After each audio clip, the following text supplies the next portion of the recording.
Hi guys, and welcome to my channel. Today I'm going to be giving you an updated kitchen tour. It's been a year since our reno was complete, and I want to share a few organizational tips as well as regrets or anything that I wish I did or wish I didn't do.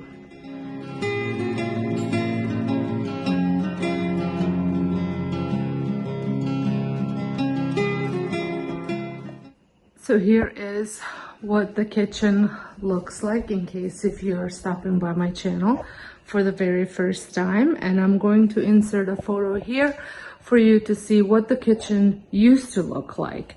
So it was a big change. Did a lot of different things. Obviously got rid of the dinette and then added this big island. Now we couldn't do this big island without butting it up against the wall, so we kind of lost that walk-through space, but that's one thing that I do not regret doing. I was a little bit worried that I was going to miss that walk-through, but this was the only way that we could fit such a big island, and I have to say I absolutely love my island. I love all the workspace that I have, also all the space that I have to leave stuff all over it as well, but nevertheless the size of the island is exactly what I wanted, and like I said, this was the only way that we could get it. Underneath here I have a full-size storage, so they have we have the touch latch doors, so you press it and it opens, and I have storage here for candles on the top shelf and then some entertaining, and then the rest of it is extra small appliances. I have no problem with touch latch the doors with the push or touch and then they open. However, if you have little kids, like when my nephews come and they sit at the counter, they constantly hit the door and all you can hear is clicking. Like I said, I don't have little kids. The daycare kids don't sit at the island, so I don't have that issue, but if you have small children, that's something to consider. So for the countertop, we went with quartz. I love it. I think it's the best look that you can possibly get, and it is very durable.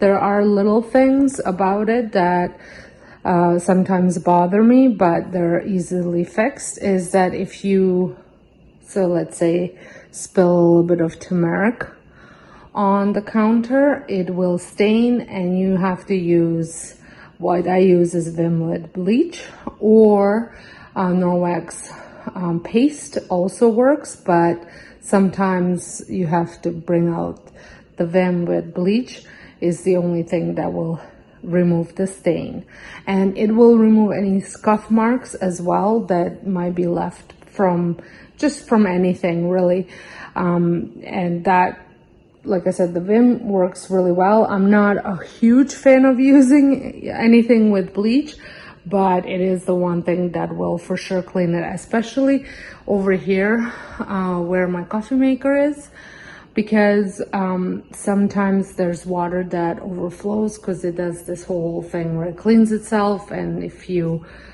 don't put a little cup underneath it, which we're still practicing, especially me, it will overflow, and then if there's any coffee beans, it will stain the water, and the coffee beans will stain. So I did just recently purchase this mat. This is specifically for well, I searched on Amazon for a mat for a coffee maker, and this one is water absorbent. It is also used, I guess, so I guess it's not specific for the coffee maker, although it did pop up when I searched for it, but people use it for drying dishes as well because it absorbs the water and there's no wetness underneath it. So over here, so I think, yes, so let me finish with the island first. Love the sink. We did the farmer's sink. This was the 33 inch. Yes, 33 inch.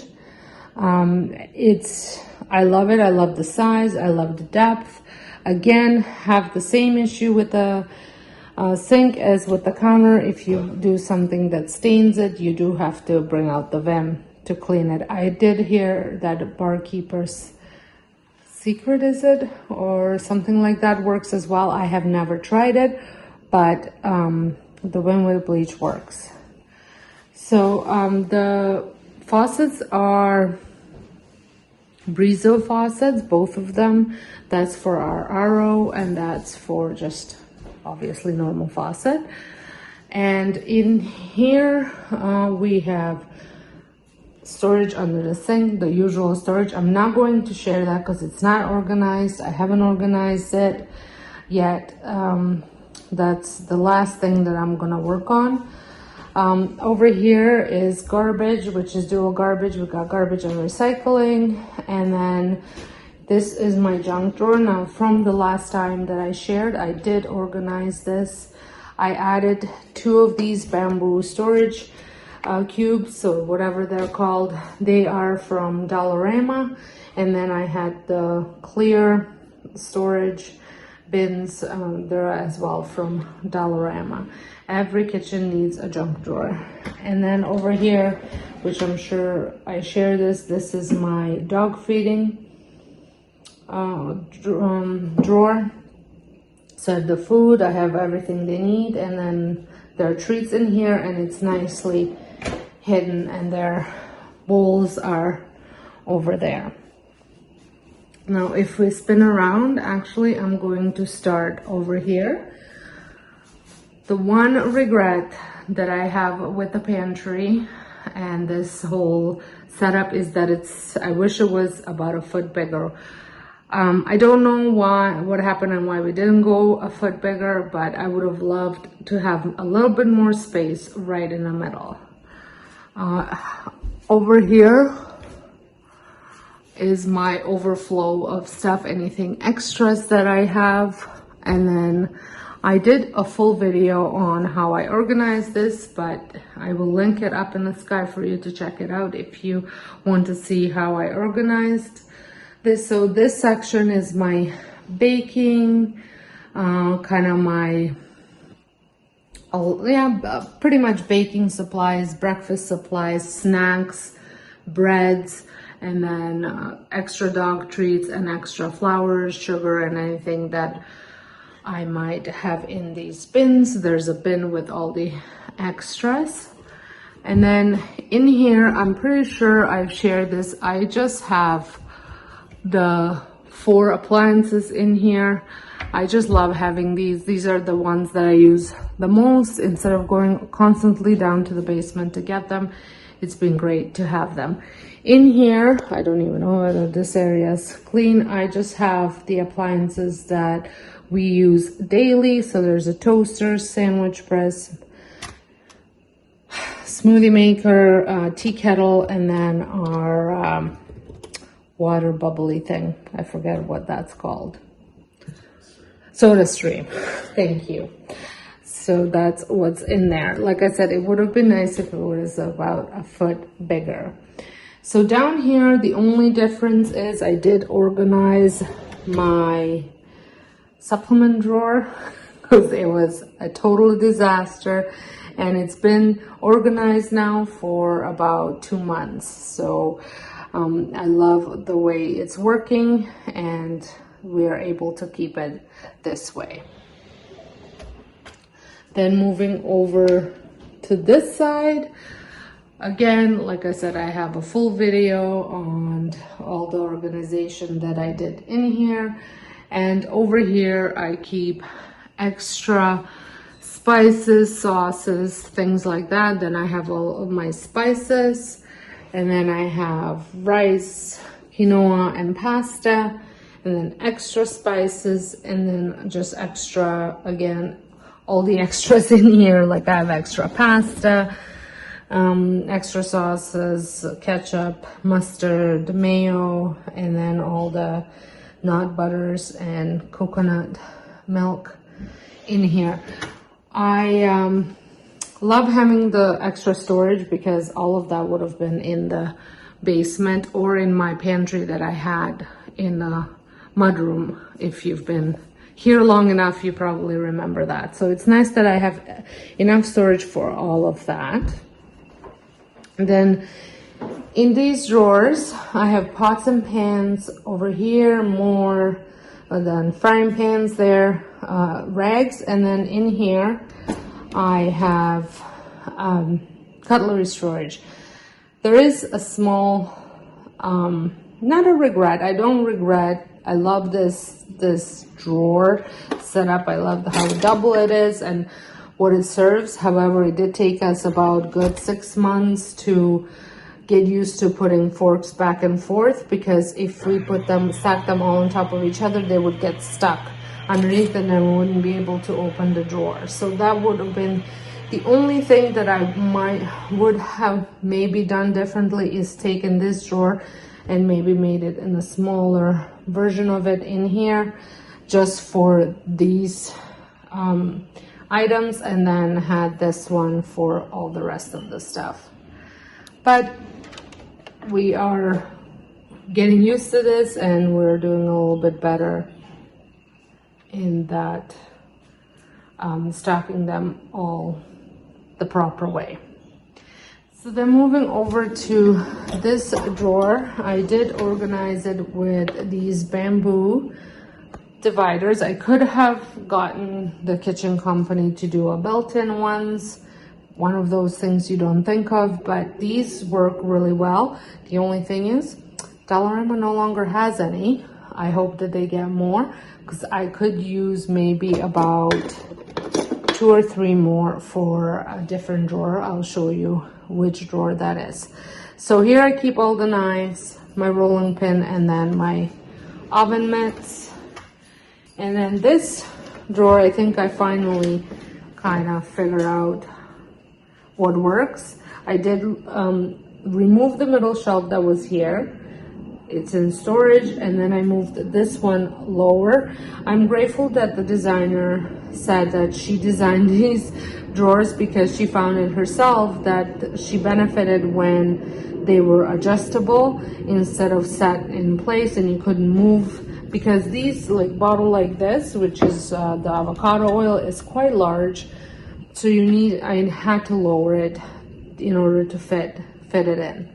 So I have my oils and my cooking stuff, and then the spices that I use on regular basis, like every single day, a couple times a day, are in here. And then I have to condense the vinegars because I have 2 of them now, and then the coconut oil is down there as well.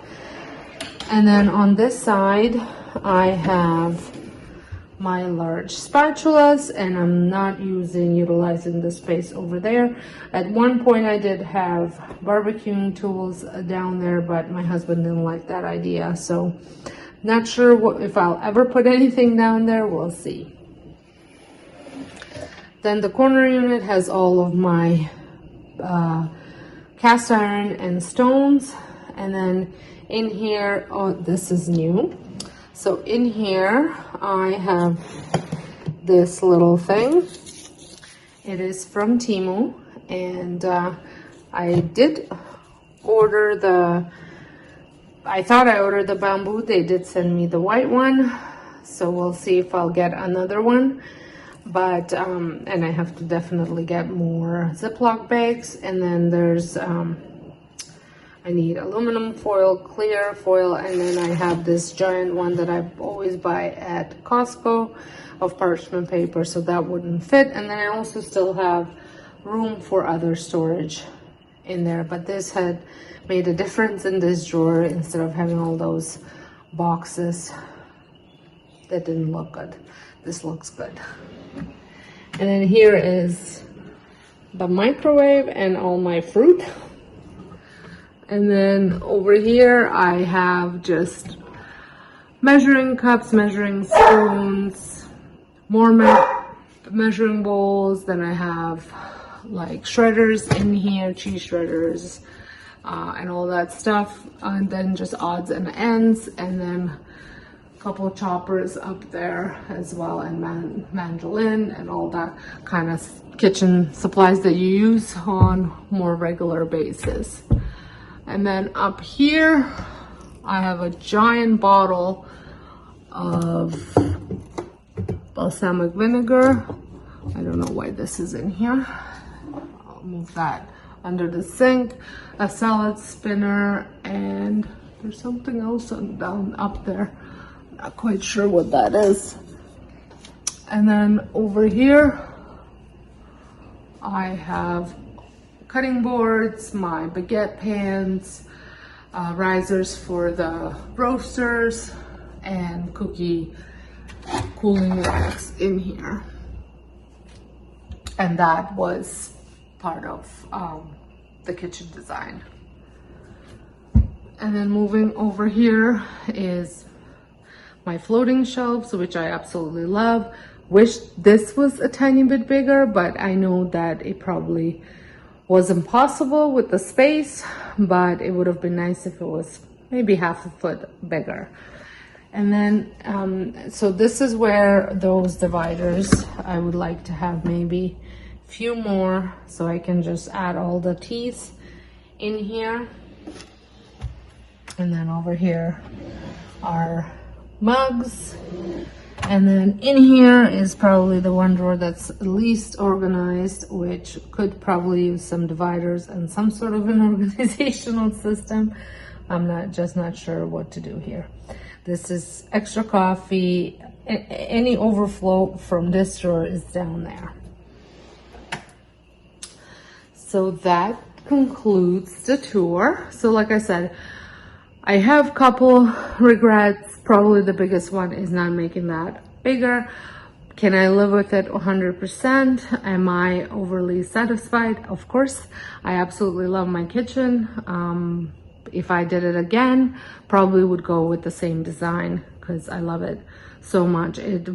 Workflow is good. When we're both cooking, we have lots of space to spread out, so that's nice. Sometimes all four of us are in here making lunch, and even Duke is in here helping out, you know, collecting anything that drops on the floor. So lots of space for all of us in here. If you are local to KW, the KitchenCame is from Olympia, which is part of Berzati Kitchens.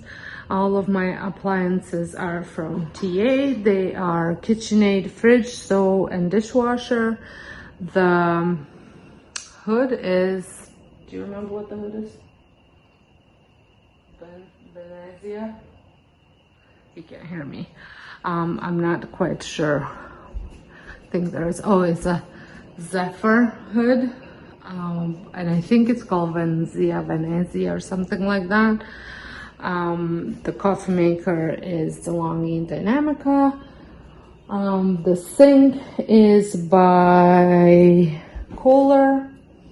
Like I said, dishwasher is KitchenAid. The quartz is by Stonex, and it's Calcutta Classic. And I think, and the backsplash is, I cannot remember now. I will link it down below because I do have it in my other video, so I'll just link it down below. I know it's like the claw tile, but it's not a claw tile because to get it in Canada it was quite expensive, but there was another company that made these as well. Pretty much the same idea. I think the claw tile, the color variation is a little bit stronger, like the darker tiles are a little bit darker, but other than that, everything else is the same, the material and all that stuff. So I will link it down below because we did buy it locally at a local store. Didn't have to pay shipping and duties and all that stuff. So I hope you guys enjoyed this video. If you did, give it a thumbs up. Let me know what you think. If you saw my last video of the kitchen reveal, it was decorated for fall, and here we are with the fall decor again, a little bit different. Like I said, let me know what you guys think. If you're stopping by for the very first time, I would love it if you join my YouTube family by pressing that subscribe button. And also don't forget to turn on that notification bell so you don't miss any new uploads. So until next time, hope you guys have a wonderful day, and thank you so much for watching.